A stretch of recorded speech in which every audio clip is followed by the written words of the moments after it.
הנה מה טוב ומה נעים, שבת אחים גם יד. הנה מה טוב ומה נעים, שבת אחים גם יד. הנה מה טוב, שבת אחים גם יד.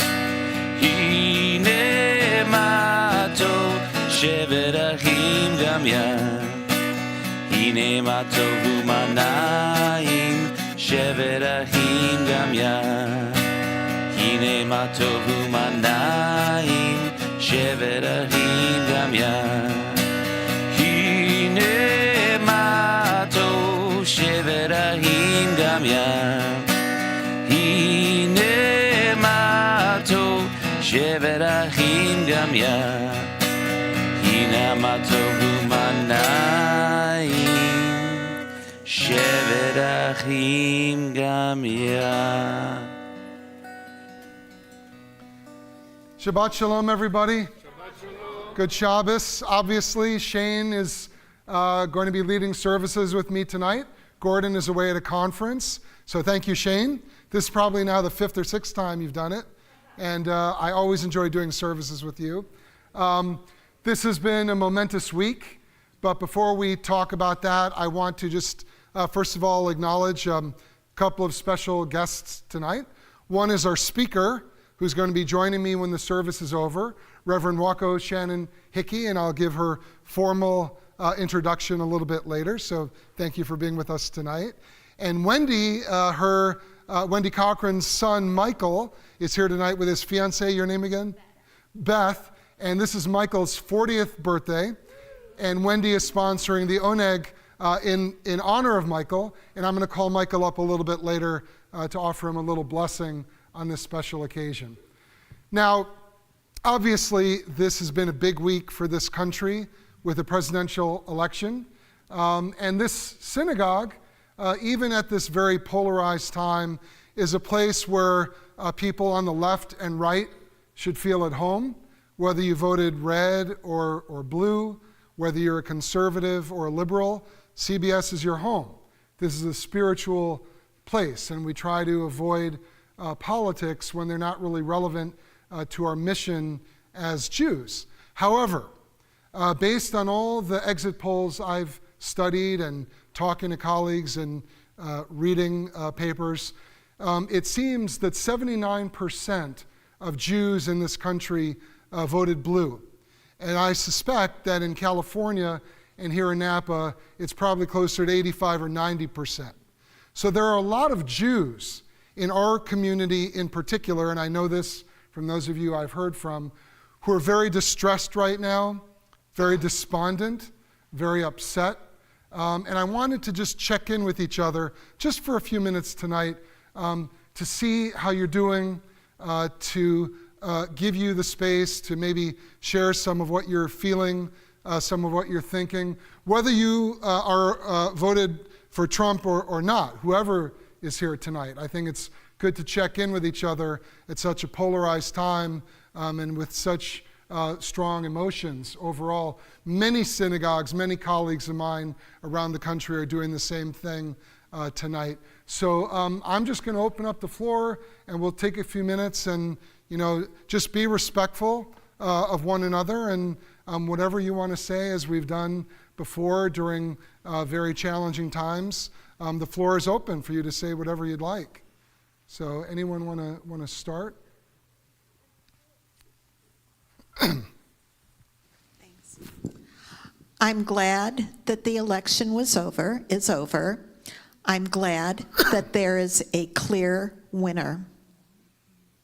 And I am, of course, worried about the Middle East and Ukraine. Thank you. Anybody else? Yes. And by the way, there are people watching at home, so that's why it's important to speak into the mic.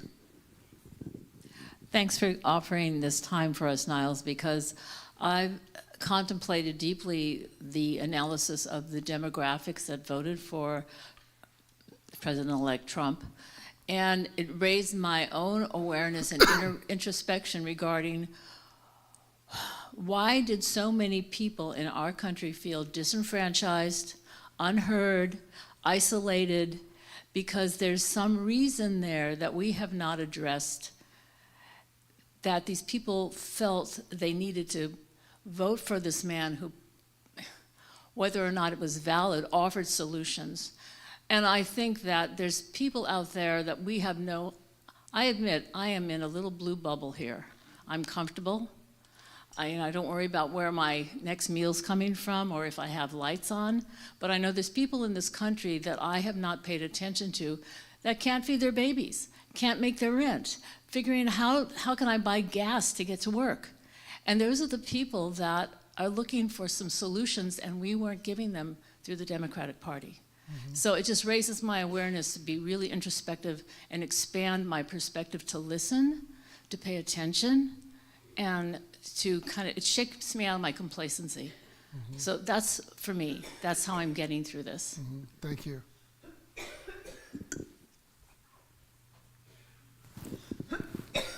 I want to build on what Catherine said because I feel much the way she did. And what I usually do when I'm looking for counsel is I go, of course, to the New York Times. And I don't read the liberal columnists there. I know what they're thinking. I read the conservative ones. So I read David Price, I read Bret Stephens, Ross Douthat, and lastly, David Brooks. And I think embedded, if you get the Times or just Google David Brooks, you ought to read his column because he's a very thoughtful former Jewish person who has a lot to say about what went wrong. And I don't want to go any further and explain it, but he used one word for the Democratic Party that struck me. He says, a lack of humility was something that he felt. Now, I just want to make one last point. We have a niece who's trans, and one of the things we worry about the most isn't, I'm like Catherine there in the bubble, but we worry a lot about our niece Zoe and what will happen as a consequence of moving this far rightward. Thank you. Other thoughts, comments? Yes.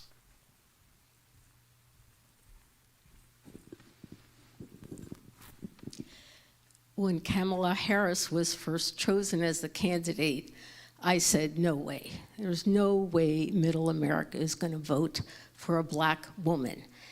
And at the time, I didn't even know she was married to a Jewish man. And then I listened to her. I never watched Fox. I watched MSNBC and CNN, and I got cautiously optimistic. So I'm still in a little bit of shock and scared. I'm scared for my son's generation. He has friends who are dreamers. He is marrying a Latina this summer. I mean, all her family are citizens, but they have, and the trans thing, and I'm so angry that Elon Musk put all this money and ran those ads, they and them, that's who she wants, we want you. I mean, I don't watch football, I didn't see those ads, but they were shown over and over again, and to think that money bought this election. And I'm also very disappointed in the Democratic Party. They didn't have humility, you're right. And 100 days to run a campaign, so it's, I'm still digesting it. Thank you. Anybody else? Yeah, Bill. Just a couple short quips. I was checking in with a friend of mine in Ventura County this morning, and he's not only a disappointed Democrat, but he's sitting at the edge of the fire line. So he says he can see the fire outside of his window. And so we have problems with the political scene, but there are also environmental problems and other problems. And I noticed that Trump was going to deny our governor any environmental monies, any fire monies, and things of that sort. And as sort of a joke, last year, seeing what was going on, I decided I would reestablish my Dutch citizenship. And they told me I was too old.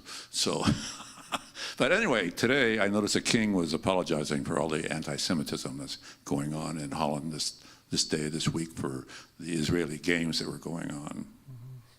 Thank you. Effie, did you have your hand? Yes. And then I'll give it to you. I'm just worried that what happened today or yesterday in Amsterdam will repeat itself here, since now all the Nazis in this country have a way to go and somebody to support them. That's my worry. So beware, just beware. Okay.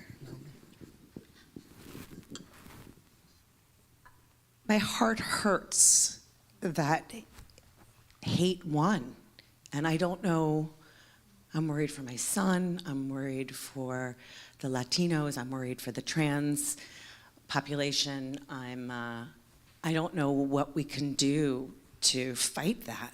I mean, we have to show up, we have to support our community, not just this community, but I just don't, I've been in such a state that I feel like I need to move, you have to move into some sort of action. I just don't know what that is at this point. And my heart is broken that he won. I mean, forget the fact that he won, but that the vileness just took over. Anyway. Any final thought, Neil? I think a lot of people are exhausted right now and trying to figure out what to do next.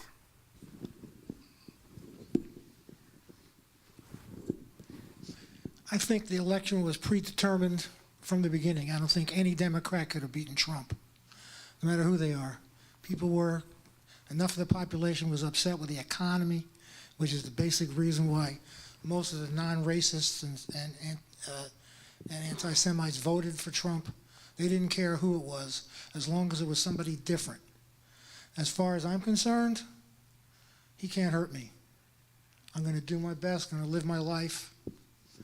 I'm upset with the people of some groups who voted for him, talking about, Latino men, et cetera, and I have to admit I have a lot less sympathy for them now than I did before. I'm sorry to say. Ellen will give you, two more people, hold on. You go next, and then just pass it down. Ellen will give you the last word. Just real quick, I feel your pain. I worry about our Constitution. I worry about the people in the world. I worry about our environment. I worry about, we have the same worries. I just wanted to say I really worry about our Constitution and the divide. And every time, I don't think there's a person in this room that would allow their kid to talk to them the way he talked to our people. And if you are a parent and allow your kid to talk to you like that, shame on you, shame on him. Ellen? I think all of us are sad and exhausted, but I think this was a real wake-up call. And I belong to several activist groups, including Progressive Women. Everybody showed up at the meeting yesterday because we had to be there for each other. But the bottom line is we live in a bubble. And I talked to my friend in Jolton, Tennessee, who's been my best friend since we're 9 years old. And even though she voted blue, she said, you have to understand, I live on a limited income. And when I go to the grocery store and it's double what it was 4 years ago, it's really hard for me to vote blue but she said I couldn't vote for him, but people don't understand how we who live from paycheck to paycheck, and I think this is a wake-up call. We do need to find humility and we need to be open, but we can't feel defeated. We have to find a way to bring everybody together, and I think that's how we should spend our energy, is doing good in our communities. Thank you. Well, I appreciate all of your comments. I think that's a good note to end on. I think trying to figure out how to unify our communities is so critical in divisive and polarized times like these. And as I said in the beginning, a synagogue or a church or a mosque is really intended for everyone, whatever your political leanings, blue or red, left or right, conservative or liberal. but so many people in the Jewish community in particular, and as a rabbi, that's my responsibility to try to support the Jewish community in particular. I just wanted to acknowledge that a lot of people were feeling some deep emotions tonight, and to give our congregation the opportunity to share whatever was on their minds. And just so you know, even though I'm well aware that the vast majority of our congregation, just like the Jews in North America, in the United States, voted blue, I've been in touch with several of our members who voted red. And I've been talking to them over the phone, via email, via text, and one of their concerns is that they're going to feel estranged, that they're going to feel that this is no longer a home for them. So I think for the majority of us, one of our jobs should be, to Ellen's point, during these next 4 years, try to figure out how to reach across the aisle, try to figure out how we as a spiritual community can be a home for everybody, even when we passionately disagree with one another, not only on policies, but on character. And that's tough. That's a tough one. I struggle with it myself. So thank you very much. I think one of the keys at times like this is resilience. The Jewish community has been through far worse than this over the centuries, and I think we should continue with our Shabbat service and with our experience tonight. So to that end, I'm going to invite up Wendy and Michael to light our Shabbat candles. And you can follow along on page 120 in your prayer book. Are you doing Shalom Aleichem after? Okay. I'm going to say what I sing it. Say it first and then we'll sing it. We have to light the candle. Yeah, go ahead. You light first, right? Yeah. You light first. I'll light one, you light the other.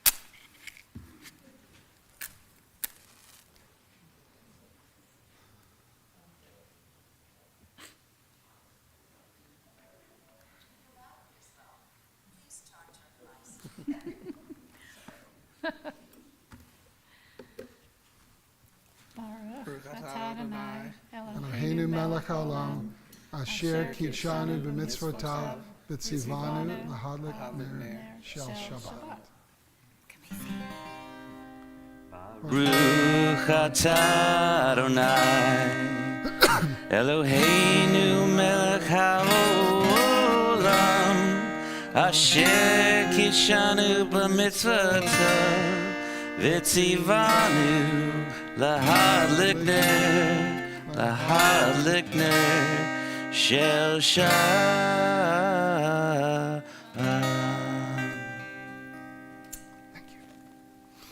We're going to continue with a song about peace, something we desperately need in this country and around the world, and that is Shalom Aleichem on page 142. Shalom Aleichem, Malachei Hasharet, Malachei Elyon. Mi melech Malachei Halachim, HaKadosh Baruch Hu. Bo Hashem L'Shalom, Malachei Shalom, Malachei Elyon. Mi melech Malachei Halachim, HaKadosh Baruch Huni l'shalom, Malachei Hashalom, Malachei Elyon. Mi melech Malachei Halachim, HaKadosh Baruch Hu. Tziken l'shalom, Malachei Hashalom, Malachei Elyon. Mi melech Malachei Halachim, HaKadosh Baruch Hu. Our call to worship, the Baruch Hu, is on page 146. If you are able, please rise.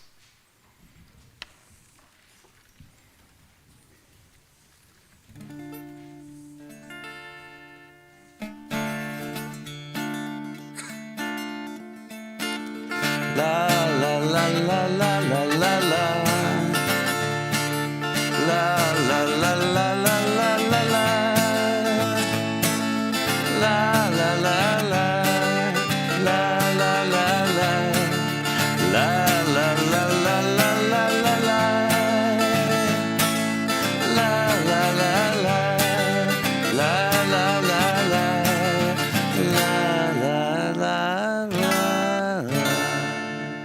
Baruch hu et Adonai HaMevorach.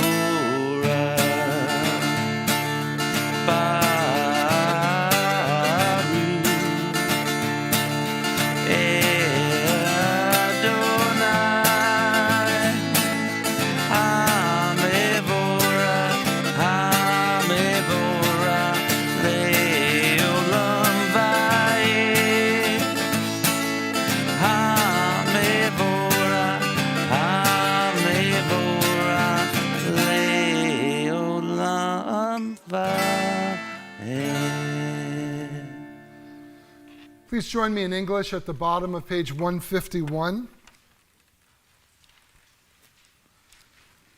Wisdom and wonder, passion and instruction, story and symbol, all these things your Torah gives to us. And the more we devote ourselves to it, the more it grows and gives. What could be a truer token of your abiding love than this holiest of your works, and the living language that gives it form? Baruch atah Adonai, Ohev Amo Yisrael.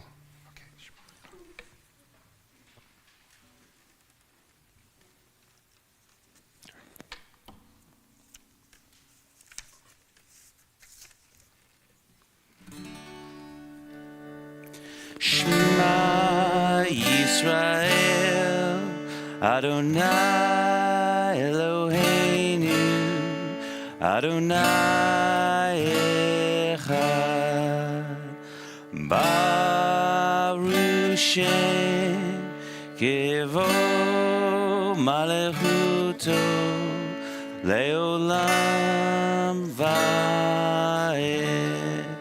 Please be seated. Ve'ahavta et Adonai Elohecha b'chol levavcha u'v'chol nafshecha u'v'chol meodecha ve'hayu hadevarim ha'ele asher anochi mitzavecha hayom al levavecha v'shinantam levanecha v'dibarta bam B'shivtecha b'veitecha u'velektecha v'derech u'vshochbecha u'v'kumecha u'kshartam leot al yadecha v'hayu letotafot bein einecha u'chtavtam al mezuzot beitecha v'yisharecha leman tizkeru v'asitem et kol mitzotai Vitem Elohim Elohechem, Ani Adonai Elohechem, Asher Hotzeti Etchem, Me'eretz Mitzrayim, Liot Lachem Elohim, Ani Adonai Elohechem. And we continue on page 158 with the singing of Mi Chamocha.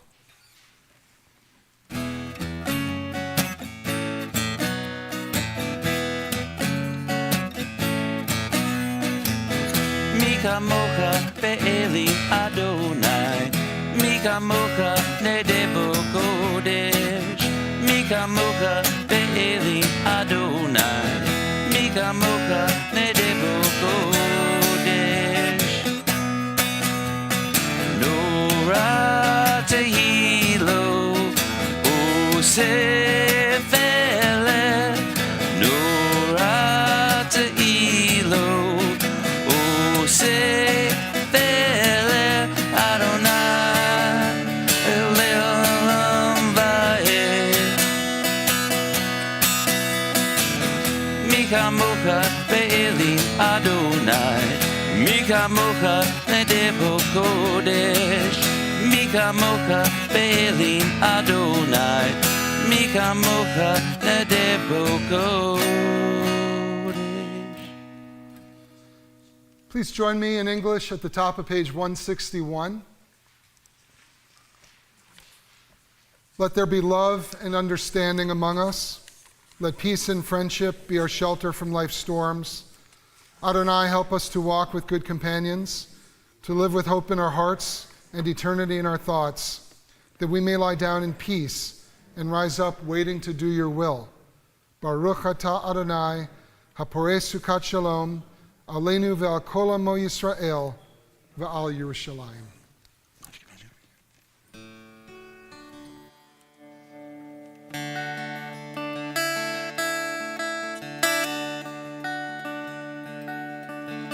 Hashkivenu Adonai Eloheinu l'shalom, l'shalom. V'amirenu shamrenu l'chaim. Ufros aleinu sukat shlamecha, ufros aleinu sukat shlamecha.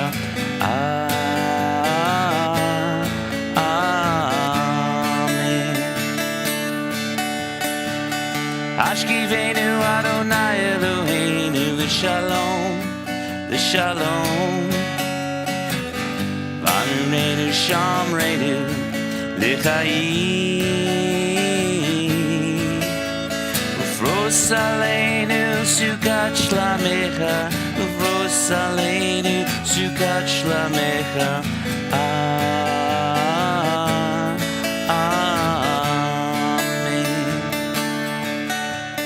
Shelter us beneath your wings, O Adonai. Guard us from all harmful things, O Adonai. Keep us safe throughout the night, till we wake with the morning's light. Teach us, God, wrong from right.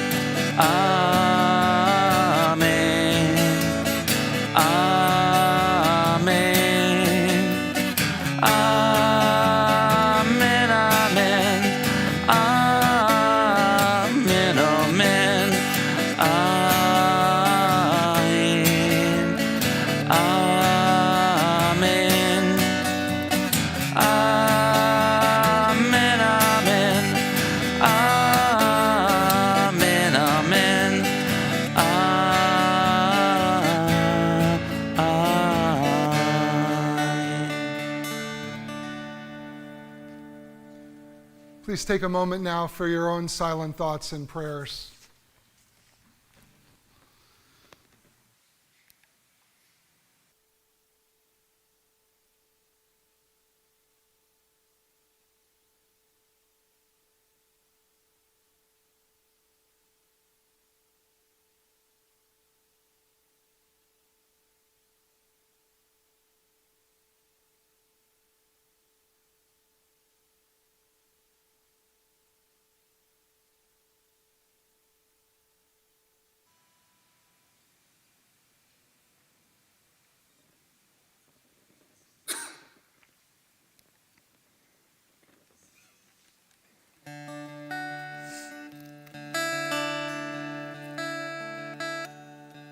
Shalom Ra'ava Yisrael Amcha Tasi Leolam.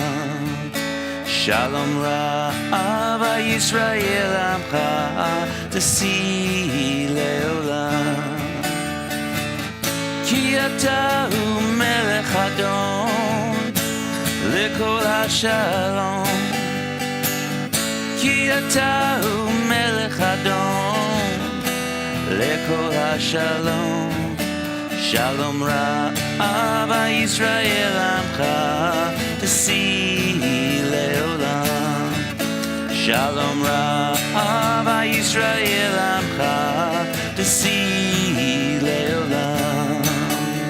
B'tov b'necha laveret et Amcha Yisrael. B'chol etu v'kosha b'shlomecha. Shalom Ra'ava Yisrael Amcha Tasi Leolam. Shalom Ra'ava Yisrael Amcha Tasi Leolam. Tasi Leolam. Tasi Leolam.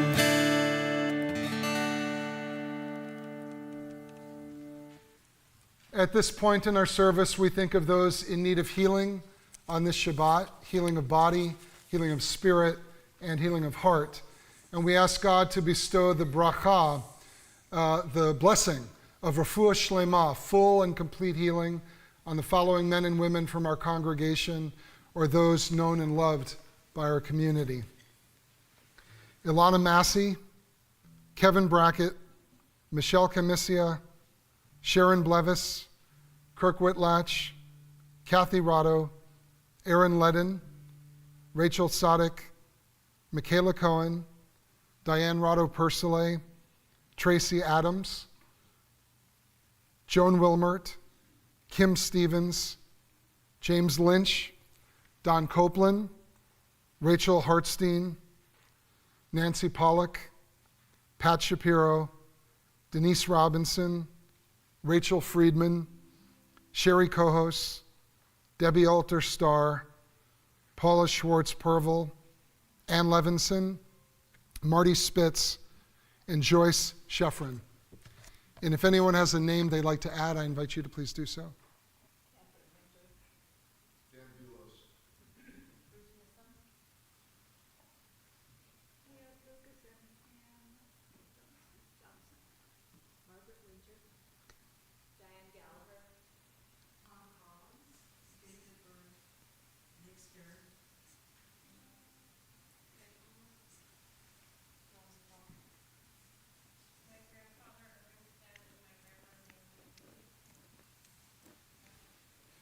The Misha Berach prayer is on page 511.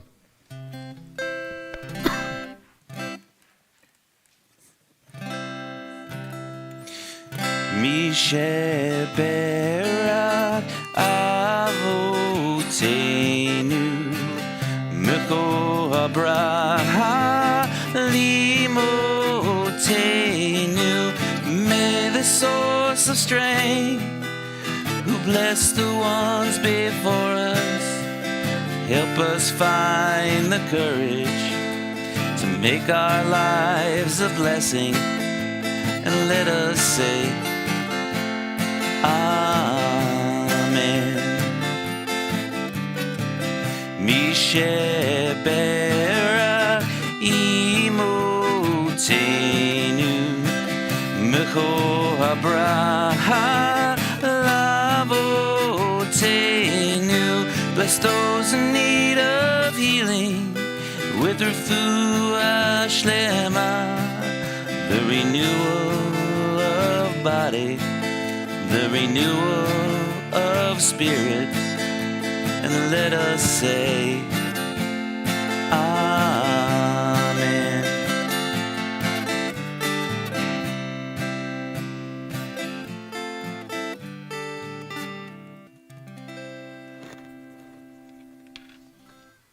Before we turn to the Aleinu, as I mentioned earlier, Wendy Ellen Cochran is celebrating a special occasion, and that's her son Michael's 40th birthday.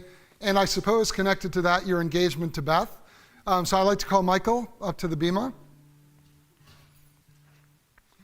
And Michael is wearing, is that your great-grandfather?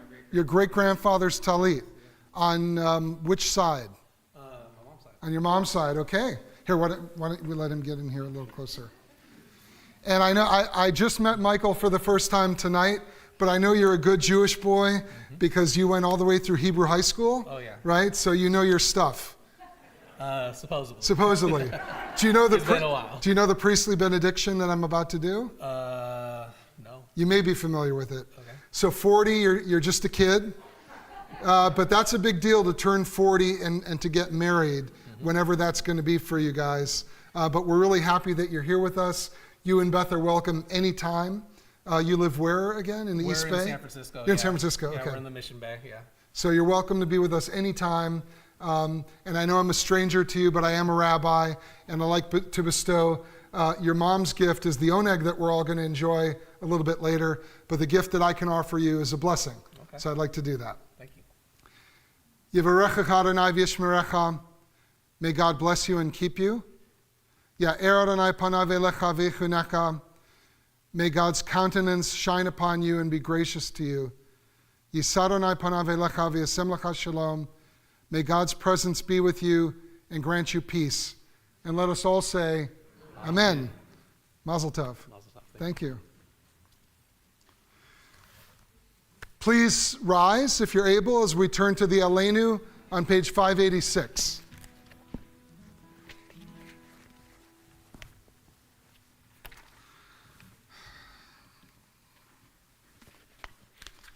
Aleinu l'shabeach l'adon hakol l'tek b'delo yotzer b'reshit shelo asanu k'grei haratzot v'lo samanu k'mishpachot adamam shelo sam k'alkenu kahem v'gor aleinu b'chol ha'manam v'anachnu kolim משתחווים ומודים לפני מלך מלכי המלכים הקדוש ברוך הוא ונאמר והיה אדוני למלך על כל הארץ ביום ההוא ביום ההוא יהיה אדוני Shema, O Shema, O Shema,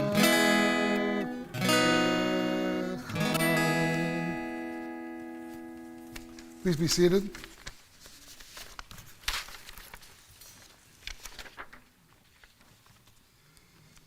It is my honor and privilege now to invite up board member Naomi Petrick, who's going to share some important announcements with us.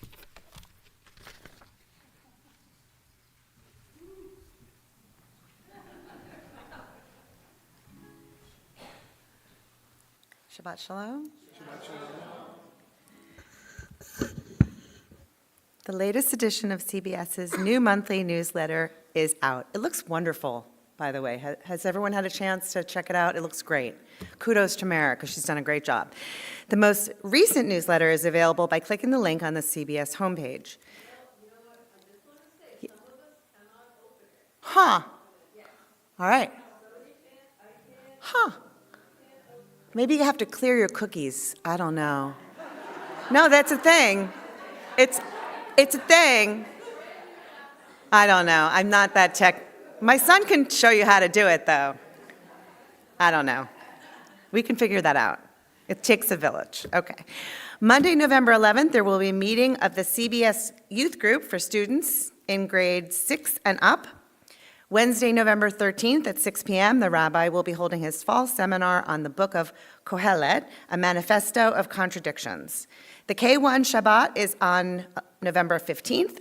Come support the religious school's youngest students. Saturday, November 16th, join Rabbi Niles for Torah study at 10:30 a.m. Check the newsletter for information regarding the America Recycles Day coat, costume, and shoe drive on Sunday, November 17th. On November 19th at 10 a.m., tune your radio dials to 91.3 KSVY Sonoma and hear CBS's own Effie Lubliner. Interviewed about the upcoming movie screening of The Blonde Boy from Casbah, which will be from Casbah, it says. She left out the V. I'm so sorry. It will be screened at the Jarvis Conservatory. Join us on Friday, November 22nd, when the Oneg will be sponsored by David Margulies in honor of his 90th birthday.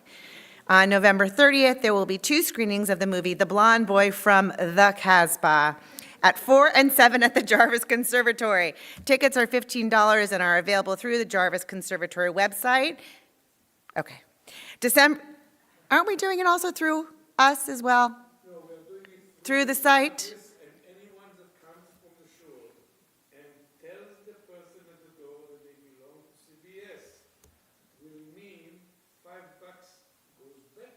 There you go. Again, it takes a village. And I'll be there. Max, can Max come? Is it appropriate for children? Fabulous, we'll be there. Fabulous. December 4th, CBS will be screening Just for Us, followed by discussion groups. The video is an account of Emmy Award winner Alex Edelman's encounter with anti-Semitism through the lens of comedy. Please register on the website. This is open to all members and children in 6th grade and up. Pizza and popcorn will be served. We'd like to give warm wishes to this week's birthdays and anniversaries. Happy birthday to Roberta Solomon. Happy birthday. David Dell and David Freed. Happy anniversary to Dave and Charlene Dubrow, 17 years. Mara Blevis and Michael Edwards, 32 years. Lisa and Matt Lombardi, 16 years. Shabbat Shalom. Shabbat Shalom. Thank you.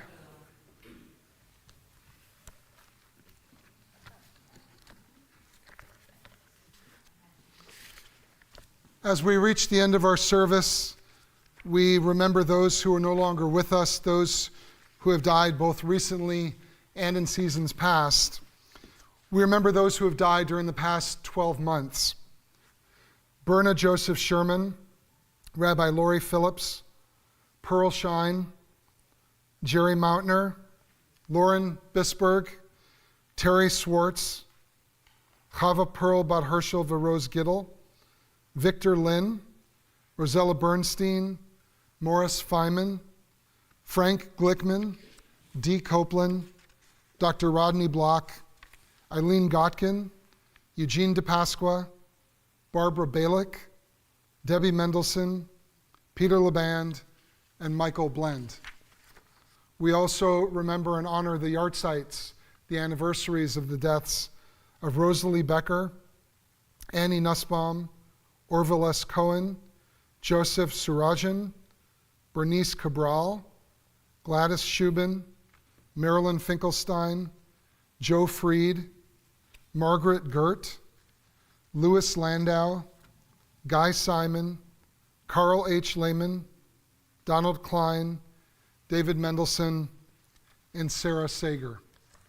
If anyone has a name they'd like to add to our list, I invite you to please do so.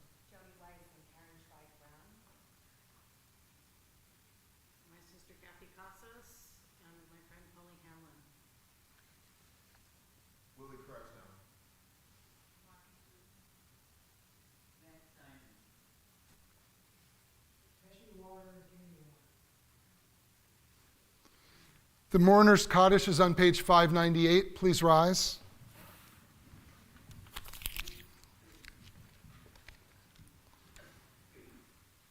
Yitgadal v'yitkadash shmei Rabbah, be'alma divrach hirteh v'yimlich malchuteh, b'chayechon v'yomechon uv'chayeh dechol Beit Yisrael, b'agalah v'zman kariv v'imru amen. Yehei shmei Rabbah mevorach le'alam u'lamei al-maya, Yitbarach v'yishtabach v'yitfa'ar v'yitromam v'yitnaseh, v'yitadar v'yitalev v'yitalal shmei dekudsha b'richu, le'ela min kol birchata v'shirata, tushbechata v'nechemata, damiran ba'alma v'imru amen. Yehei shlama rabba min shmaya, v'chaim aleinu v'al kol Yisrael v'imru amen. Oseh shalom b'imromav, hu yaseh shalom, aleinu v'al kol Yisrael v'imru amen. May the source of peace send peace to all those who are mourning and comfort to all those who are bereaved. And let us all say, amen. Please be seated. And before we introduce our guest speaker, we're going to have our final song. We'll be doing Kiddush and Motzi afterwards, but we'll do our final song right now. Say shalom b'imrava, Yaseh shalom aleinu, v'al kol Yisrael, v'imru amen. Oh, say shalom b'imrava, Yaseh shalom aleinu, v'al kol Yisrael,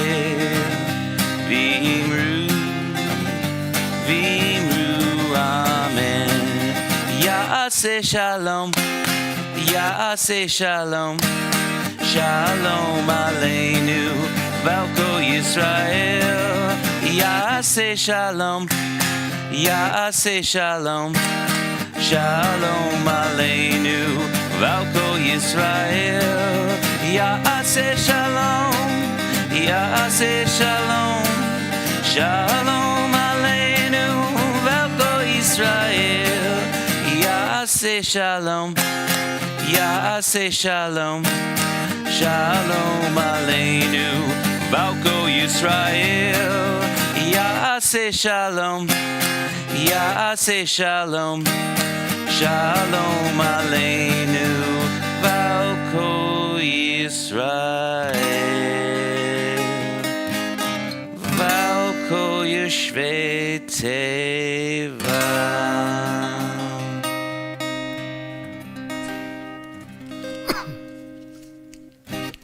Thank you, Shane. Thank you so much. Pleasure. So I would like to invite our guest speaker up momentarily. I mentioned that we're with Reverend Dr. Wako Shannon Hickey. I know Wako from a lot of different things, but primarily from Napa's Interfaith Leadership Council. We've known each other 6 or 7 years, I think. I'm not as good at making all the meetings, but we both try to see each other as often as we can. Wako is a Buddhist priest. She's a scholar. She's a hospice chaplain, and she's an activist. And Wako has had a very interesting career, some of which we may touch on starting. She's from this area, but has traveled all over the country and all over the world. She had a career as a journalist before she found her way into religion, and we're going to learn a little bit more about her story right now. So Wako, would you come up front? I'm going to bring this because I have something in it that I'll show you. Sit right here. Yes, thank you. And I think you all know the format of tonight. Wako is joining us in one of our Faces of Faith programs. Every year that I've been here, since I started, we've tried to do 1 or 2 of these a year where we get to introduce you to one of the faith leaders of this community here in Napa from all across the denominational spectrum. And we learn a little bit more about their lives, a little bit more about their spiritual journeys, and a little bit more about their religions or their religious denominations. So Wako, why don't we just start? Your journey to Buddhism was a little circuitous, and as I understand it. And you grew up here in Napa. I can't remember if it was Napa or St. Helena. Napa. It was here in Napa.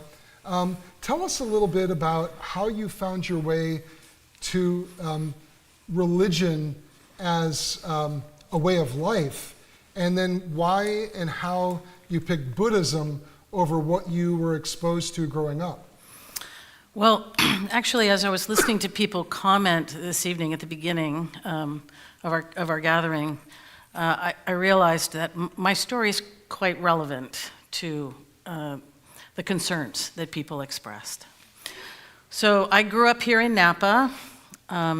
I was baptized at the age of 12 at First Presbyterian Church downtown. My parents were very broad-minded, intellectually curious people. They named our cats after Hindu and Egyptian deities. They read very widely in various kinds of spirituality. And I rebelled by joining a fundamentalist Pentecostal church. I told you she had an interesting journey.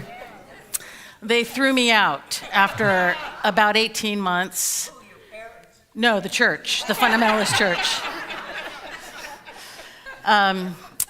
Because I was asking questions about the Bible that the pastor couldn't handle.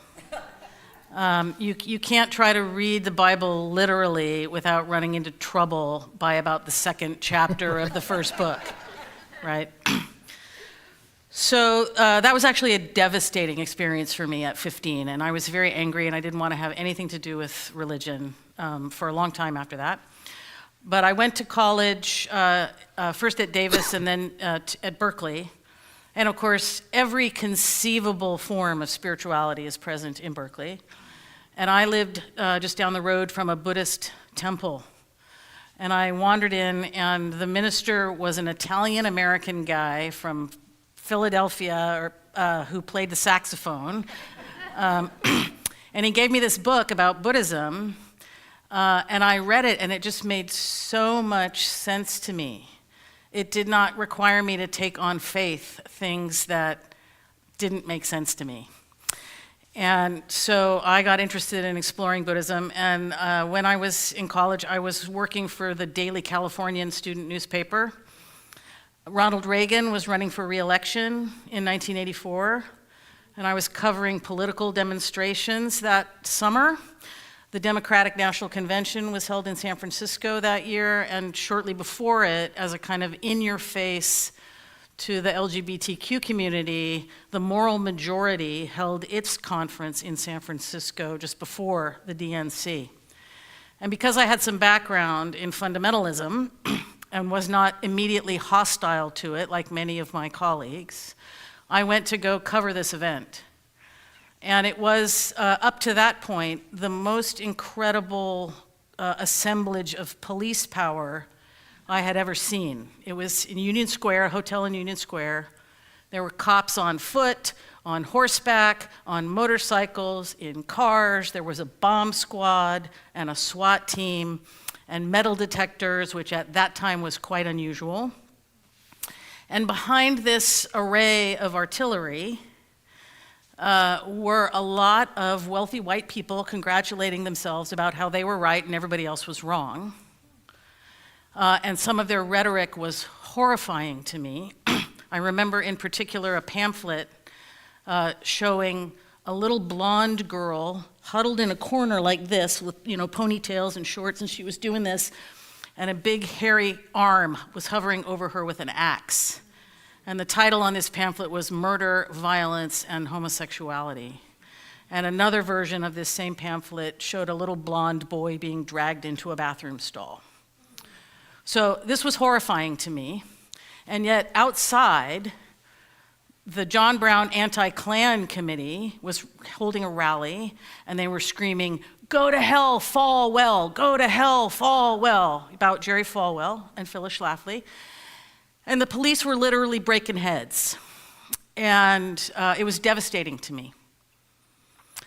And I had been attending this Buddhist church called, for part of the Buddhist Churches of America, that was primarily Japanese American, and ironically, during the internment of Japanese Americans, the second generation children who were raised in the camps wanted to kind of Americanize, both to, acculturate and also to fend off xenophobic,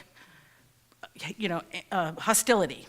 And so they adapted their worship to the kind of a Protestant style, which was familiar to me, but which I wasn't interested in. So I went off to the Zen Center, which was a bit more exotic, and I started meditating. And shortly after this event in San Francisco, I was doing an all-day meditation retreat, and I went to talk to the teacher, and I was in tears because I said, I don't know what to do about this political violence. And he said, we can't scream and holler and yell for peace. If we want peace in the world, we have to learn how to be it. And for me at 19, that was a new idea. So I took a semester off school, and I went and lived in a Buddhist temple community in Marin County. And at the very end of my 5 months there, I was doing another all-day retreat. And at the very end of the very last period of meditation, into my mind came the image of a police officer that I had seen in San Francisco that day. He was in riot gear, and he was shoving people onto the sidewalk with his nightstick, even though nobody was resisting him. And I looked him in the face, and his face was like a stone. And I said, how can you do this? And at that moment, the boundary between me and this person who I thought of as completely other fell away. And I realized that I was who I was, where I was, doing what I was doing, because he was who he was, where he was, doing what he was doing, and that our lives were utterly inseparable. And on that moment, my life turned, and that was really the beginning of my Buddhist practice. And I worked as a journalist for a number of years. I got injured on a keyboard. I got retrained to teach people how to use voice-activated computer technology when that was brand new. Then the company that I worked for went out of business. So I went off to a monastery and sat down and got very, very quiet and asked myself, you know, with all the things that I'm good at and like to do, what do I want to put that into the service of? So I decided to go back to school to study religion academically and to explore the possibility of ordination. And I wanted to go someplace where I could ask questions about the Bible without getting in trouble. So I went to the Graduate Theological Union, and my home base was an ecumenical Protestant seminary called Pacific School of Religion. I also took major coursework at the Institute of Buddhist Studies, both are in Berkeley. And my professors at PSR were Christian clergy, and not only did they not punish me for asking questions about the Bible, they said, great question, here's some tools for exploring it. Go find out what you find out and let us know. And so it was a wonderful experience for me, actually a very healing experience for me. And during that time, I also got interested in chaplaincy, and we can speak more about that. And then I went off and did a PhD in North Carolina, and then I taught for 10 years at 2 universities. Then after my father died, I came back to Napa, and I've been working full-time as a hospice chaplain ever since. And over the last year, I have become also an aspirant to dual affiliation with the Unitarian Universalist Ministers Association. So I'm both Buddhist and Unitarian Universalist now. Wako, what would you say? I mean, some of our members and Jews in general have studied about Buddhism, have read a little bit about Buddhism, but you have this opportunity now to educate us here in Napa. What would you say is one of the biggest misconceptions about Buddhism? And what would you also say is one of the things about Buddhism as a student of religion that you find most compelling? Two of the biggest misconceptions, I think, are that the most basic Buddhist practice is meditation. That is not true. The most basic Buddhist practice is generosity, giving. Mm-hmm. And giving means giving material aid, giving spiritual aid, and giving the gift of no fear. That means both your own individual fearlessness, which encourages other people, and also creating environments where people need not be afraid. Mm-hmm. In terms of what is most compelling, the practice of, so the particular kind of Buddhism that I practice is called Soto Zen. And it's the second largest school of Buddhism in Japan, and we emphasize meditation practice, but we also recognize that every kind of activity can be a meditation practice.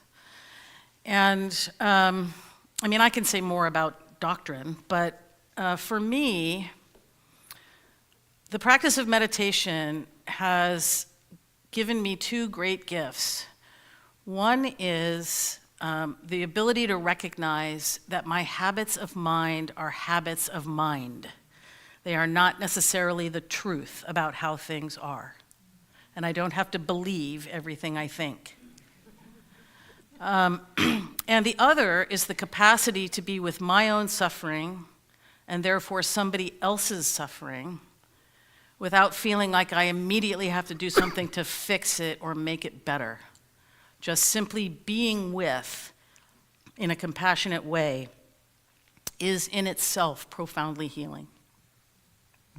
If you want to know about, Buddhist doctrine, I can tell you a bit about that too. But maybe. I don't know if we have time for that. Yeah. But I want to ask a few more questions, Sure. and then I want to open up the floor. We both know Catholic priests, I'm Yep. sure. We had one speak here, Fergal McGinnis. Some of you may remember him. I spoke at his parish myself a couple of years ago. I have a good friend who's a Jesuit in Rome. And one of the things that is very notable about Catholic priests is that they take vows: poverty, celibacy, and obedience. Now, as a priest, a rabbi is not a priest. We used to have priests, but we don't have priests anymore. So a rabbi is a very different animal. But as a Buddhist priest, are there any vows that you have to take? Can priests date? Can they marry? You know, people are curious about that. Yeah. We take 20 vows altogether, actually. 20? 20, okay. Yeah. In my school of Buddhism in Japan, the Japanese Buddhism. And Japanese Buddhism is unlike, it's distinct from Buddhism in most of the rest of Asia because of Japanese history, because of the way that Buddhism was disestablished in the 19th century in Japan, and et cetera. And I don't want to give you a long history lesson, but in most of the Buddhist world, people who ordain are monastics, so monks or nuns, and they take hundreds of vows that regulate every aspect of their daily life and deportment. Mm-hmm. And celibacy is part of that. And in Japan, as I say, because of kind of the particular historical circumstances, male clergy typically marry, and priesthood has actually become largely hereditary. Mm-hmm. Women, we are very, very small number of women clergy in Japan relative to men, and the women in Japan are typically expected to be celibate. The men are not. In the United States, in my denomination, the ratio is about 50-50 women and men, and we are free to marry if we wish. I have been celibate by choice for quite some time, but it is not a requirement of my tradition. Mm-hmm. Okay. Let me ask you maybe one more, and then I want to open up the floor. Since October 7th last year, Israel has been in the news a lot and continues to be because of the multi-front wars going on. Anti-Semitism has been a big issue. Effie just mentioned what happened in Amsterdam, yesterday. Yeah. One of the things we try to do in Napa's Interfaith Leadership Council is figure out how we can work together on various issues: peace, discrimination, what have you. And different people, including yourself, have reached out to me during upticks of anti-Semitism to say, what can we do to help?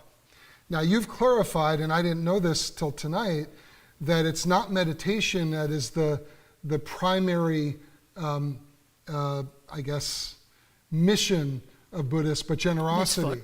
Mitzvot, right, mitzvot. What would you say you as a Buddhist could do with that generosity or that compassion to help Jews when they're going through a difficult time as we are now? Well, the last time horrible, hateful literature was distributed in town, I rode all around the neighborhood and posted signs, you might have seen them, that said, "Love your neighbor as yourself." What part of that isn't clear? Just to try to, express some solidarity. Mm-hmm. But I think that, what I said earlier is being with people in their distress, recognizing that the other is myself. That's the difference between pity, which is sort of there but for the grace of God go I, and compassion, which is your suffering and my suffering are equal. We're all in this together. And I think that the question that you've asked is a really good ongoing question. Mm-hmm. That we as an interfaith community are continuing to explore and wrestle with.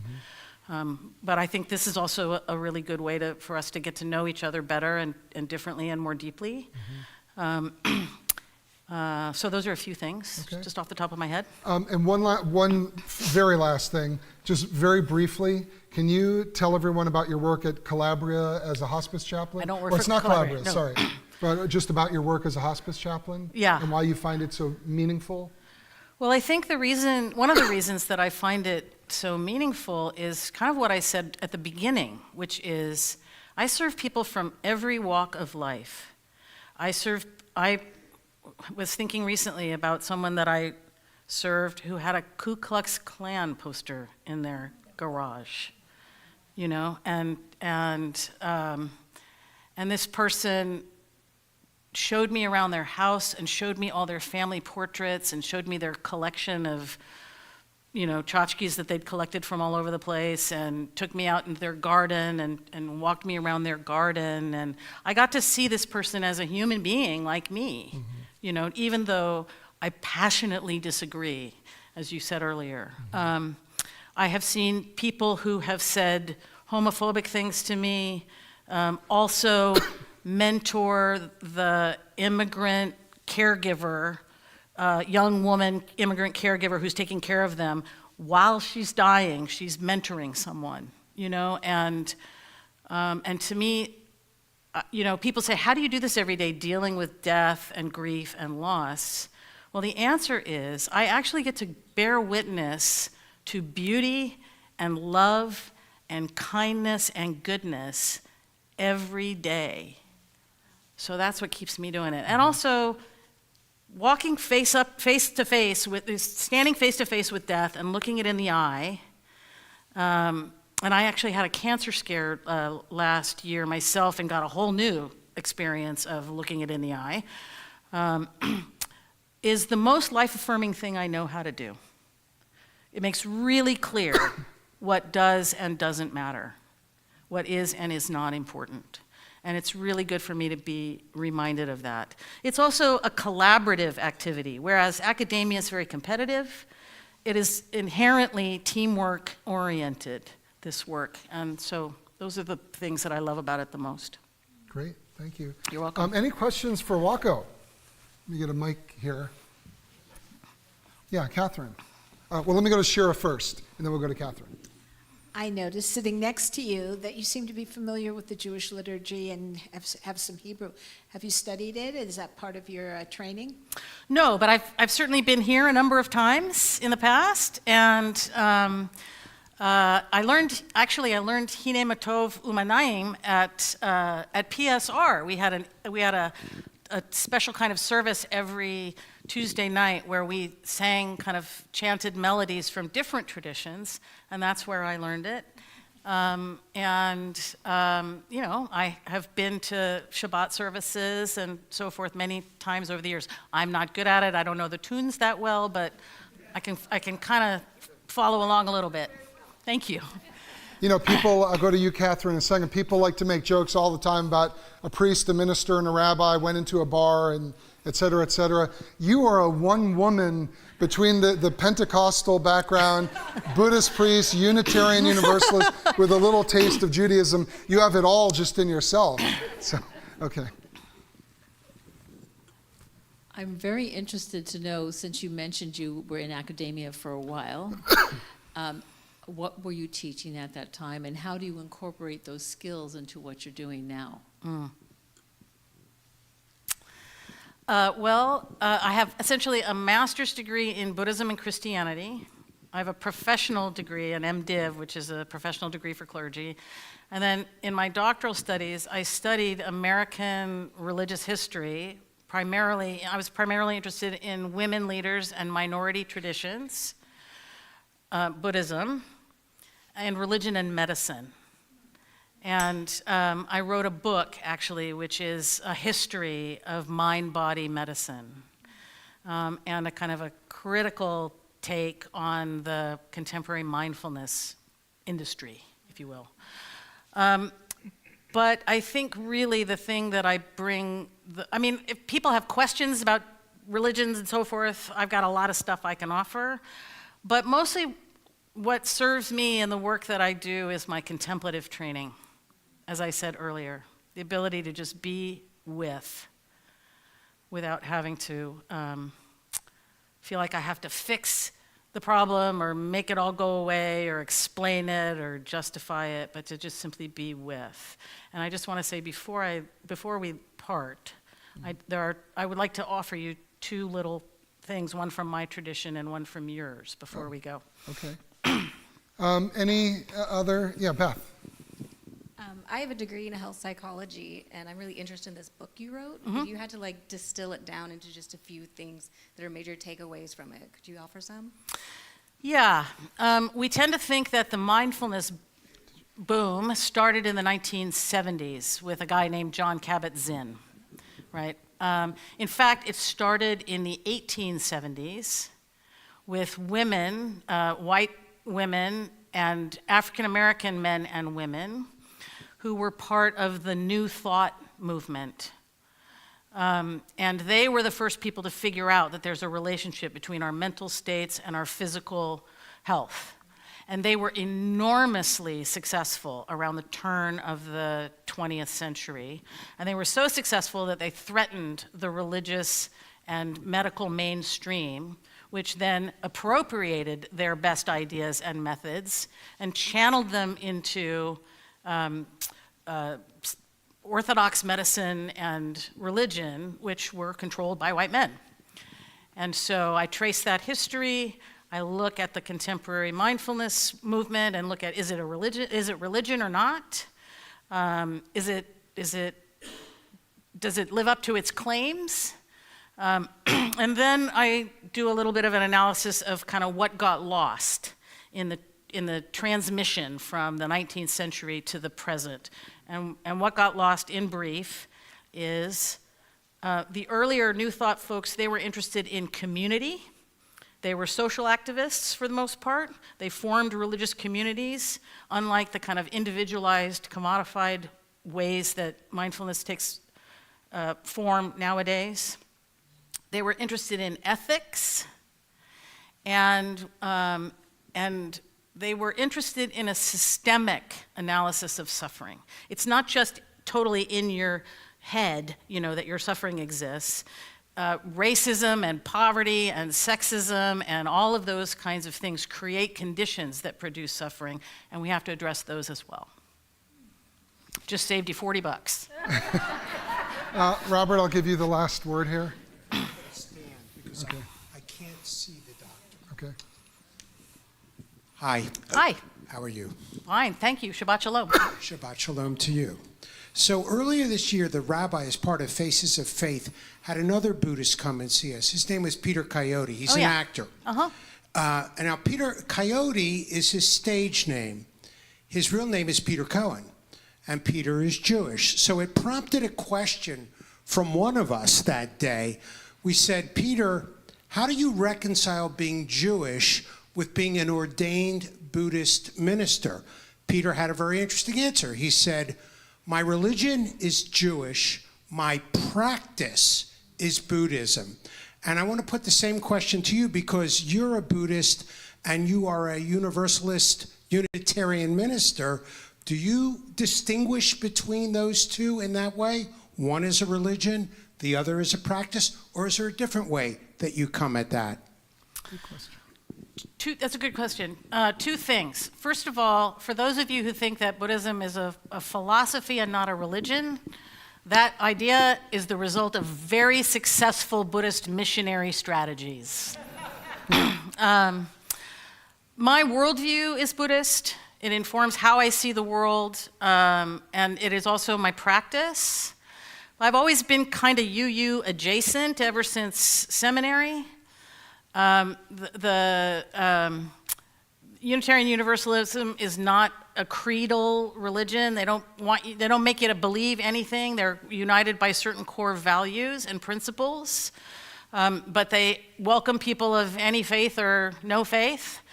And they actually have a better infrastructure for supporting the kind of ministry that I do. I'm quite unusual as a Zen priest in lots of ways. Many American Zen communities are really centered on the Zen center or kind of temple life. And my work is out in the community, in the world, and I've been an activist since I was pretty young. So to me, there is no conflict. The UUs wouldn't say there's a conflict. The Buddhists don't think there's a conflict. for me, they work together very well, and I have really appreciated, I'm on a listserv of UU ministers, and the kinds of messages that have been coming and the kind of collegial support that I've been receiving there has been very helpful to me, especially this week. Thank you. Waco, before we say goodbye to you, you said there was something you wanted to say or to do? Yeah. I would like to offer you 2 texts, one from my tradition and one from yours.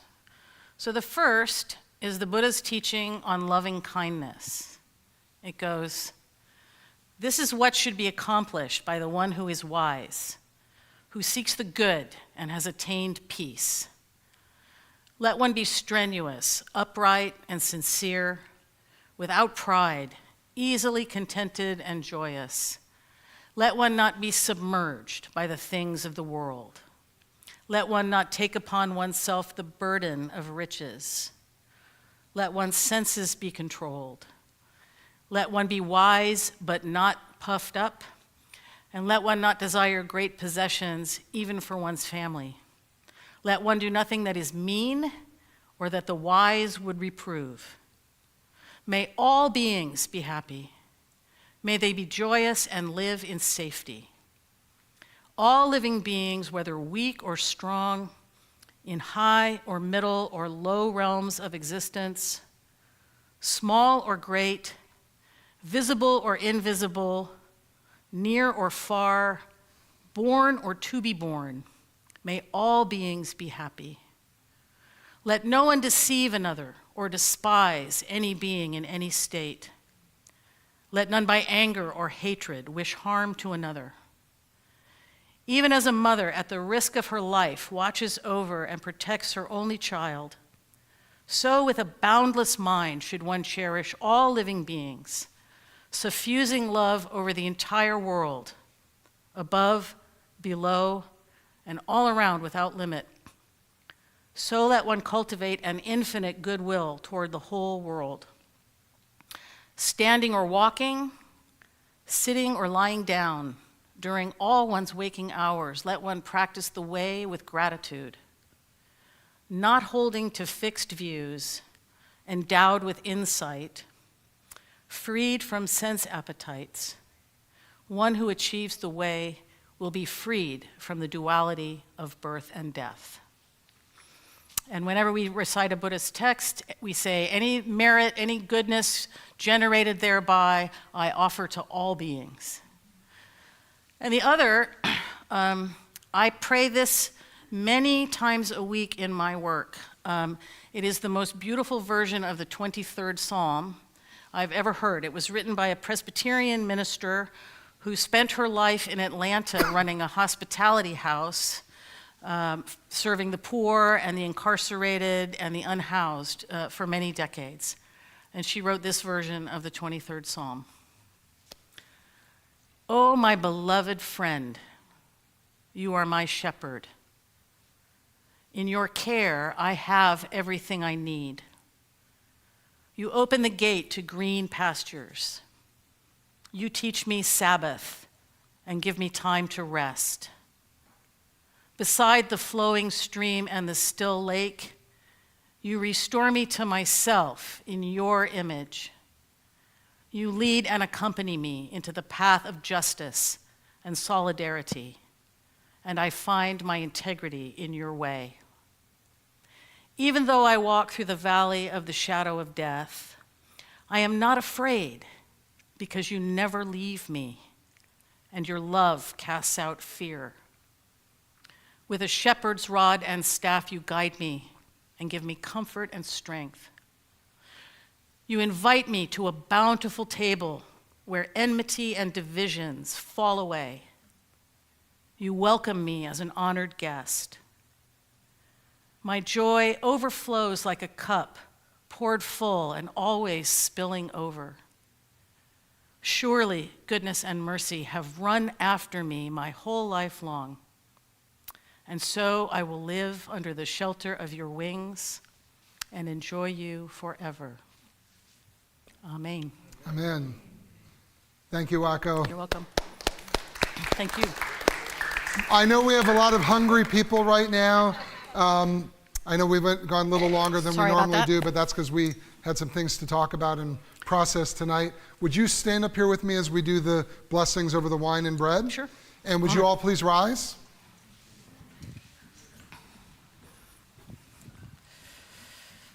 I think most of you know that the reception in Judaism is called an oneg. Oneg means joy, and Jews love to eat. So on that note, would you hold this up? And let's say the blessing over wine first. Baruch atah Adonai, Eloheinu melech haolam, borei peri hagafen. Amen. You know it. L'chaim. L'chaim. Okay, now we'll say the blessing over the challah. Would you mind lifting it up? Baruch atah Adonai, Eloheinu melech haolam, hamotzi lachem min haaretz. Amen. B'tei avon. Shabbat shalom, everyone. Shabbat shalom. Okay.